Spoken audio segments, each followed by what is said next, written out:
To discuss the ongoing violence and the players involved, I'm joined in the studio by Chivvis, Senior Political Analyst at the Rand Corporation. We also have with us from Beirut, Anas El Gomati, Founder and General Director of the Sadeq Institute, a non-government Libyan think tank, and from London, political analyst Sukant Chandan. Gentlemen, welcome to all of you to the program. And Chris, let me start with you. What is the security situation in Libya today? Who's in charge? Well, it's very bad. I mean, I don't think there is anyone who's in charge. I mean, what we've seen is, of course, after the fall of Gaddafi, almost exactly 3 years ago to this day, a security vacuum emerged in Libya in which there was no clear authority to rule the country and establish a legitimate monopoly on the use of force. That vacuum, if anything, has only gotten worse over the course of the last 3 years with the proliferation of different militia groups, the deepening of cleavages between different tribes and other factions on the ground. And we've arrived at a situation today which is really very, very serious, as you pointed out in your reporting. Right. Let's go to Anas in Beirut. And Anas, the situation has been stable for some time, as Chris just pointed out. But why have tensions escalated recently? I mean, just on Monday, we had airstrikes on Tripoli that killed 6 people. Why is it getting worse? Well, I think as Chris rightly pointed out, there is no monopoly on the use of legitimate force, and in that sense, the political vacuum and the security vacuum has allowed for this kind of political market to emerge, this free market almost, from many different competing actors to try to assert their own authority. And that's a lot of jostling that we've seen over the last few years, which we can perceive as stability. However, having said that, without a constitution, without a governing document, something that can bring consensus amongst all those actors, it's going to be very, very difficult to understand how Libya can assert any kind of meaningful stability and any kind of meaningful progress. And it's just part of the ongoing, it's part of the ongoing transition that they have to look for a political solution going forward. But, as many political philosophers have said, war is just an extension of politics. And I think in that respect, it's not bullets flying in chaos just for no reason. There are many perceived grievances there on the ground. And I think for that reason only, Libya won't have any kind of stability unless it has some form of consensus to which to bring stability around for. Right, Sukant, what happened to Libya after the overthrow of Muammar Gaddafi? I mean, as we've been reporting, half a dozen prime ministers, the last one could not even form a government because militias threatened his family. How did it get to this point? Well, veritably, the white man's heaven is a black man's hell, i.e. neo-colonialism, the so-called West's agenda in Libya, like in many other global South countries. Their concept of democracy and the free market and human rights is delivered as opposites to the victims of that very policy. And it was none other than Muammar Gaddafi himself who said early on in 2011 during the NATO's blitzkrieg of Libya that if you want to turn Libya into a failed state like Somalia or Afghanistan, then NATO and its proxies on the ground are doing the right thing. And indeed, the first act of the so-called rebels, i.e. NATO's proxies on the ground, was the mass lynching, literally the stringing up and chopping up of dark-skinned Libyan and non-Libyan African people in the areas of their control. So happy were they of this act of so-called revolution that scores filmed it on their smartphones and uploaded it onto YouTube immediately those days. So everything that's come to pass in Libya was predicted right at the inception of this traumatic mess. And those who are peddling the absolute false lie and deceit that Libya is on any level better now than it was under the Jamahiriya are exactly promoting the white man's heaven, which is the global South people's hell.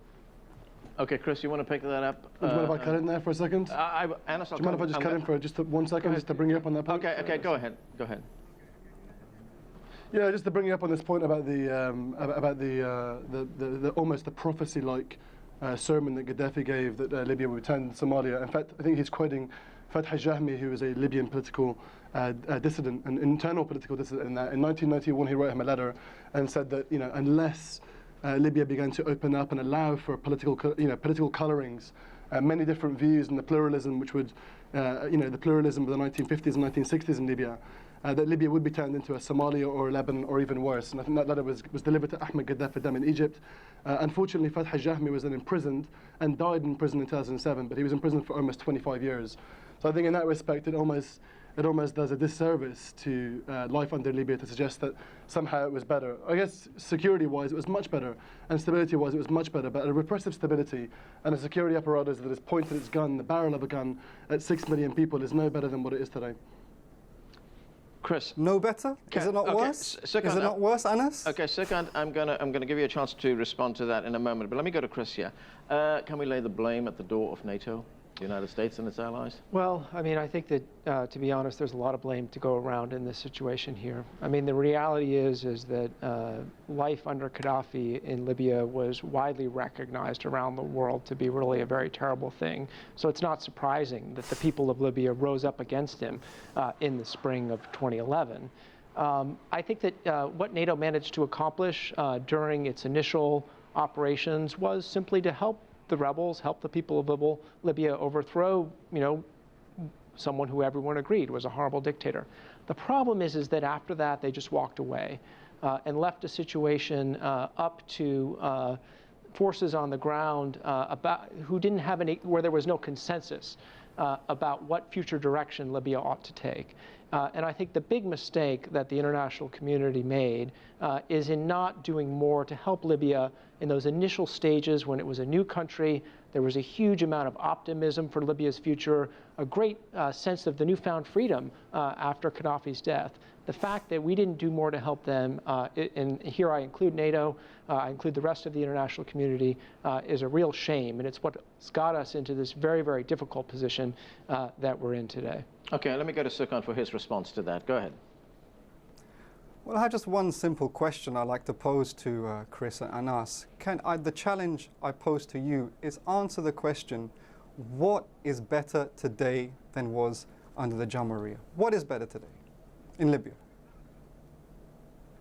Okay. I can take that. I mean, I think that it's a fair point. I mean, here we are 3 years after the fall of Tripoli. And the situation is really, I would say, nearly as bad as it was in many ways under Gaddafi. What's different is that today people have at least some hope of a better life. That's something that they did not have under Gaddafi. Right, and Anas, your response to that was pretty ambivalent. You said that the security situation was better under Gaddafi, right? Security situation was better, but then when we look at people-focused security, human security, it was no better than what it is today. And unfortunately, in that respect, when we look at the other data on the ground, the 2,000 NGOs that have spread it up, that work on human rights and actually work on the very same issues that Sukant actually rightly pointed out, that there have been atrocities committed on black Libyans, on white Libyans, on brown Libyans, any other kind of Libyans that we have. There have been atrocities committed there. And the 2,000 or so NGOs that have worked to both rectify some of the past grievances, but also the new ones, that was never a situation that we could have on the ground. And I suppose, the beautiful thing that Sukant asked is that, in fact, he would be right in saying what he's saying today, and under Gaddafi he could say what he's saying today. The difference is he would have no right to change his opinion, and he would have no right to ask that question. He would have no right to ask a question of a future without Gaddafi, and in fact, he'd be lined up and lynched in the same way that he claims others have lynched Libyans in the very same way that he's mentioning now. So. Okay, we will get his response to that, but we are going to have to take a break right now. We're going to come back. We examine some possible solutions to end the crisis in Libya. That's coming up next on The Heat. Stay with us.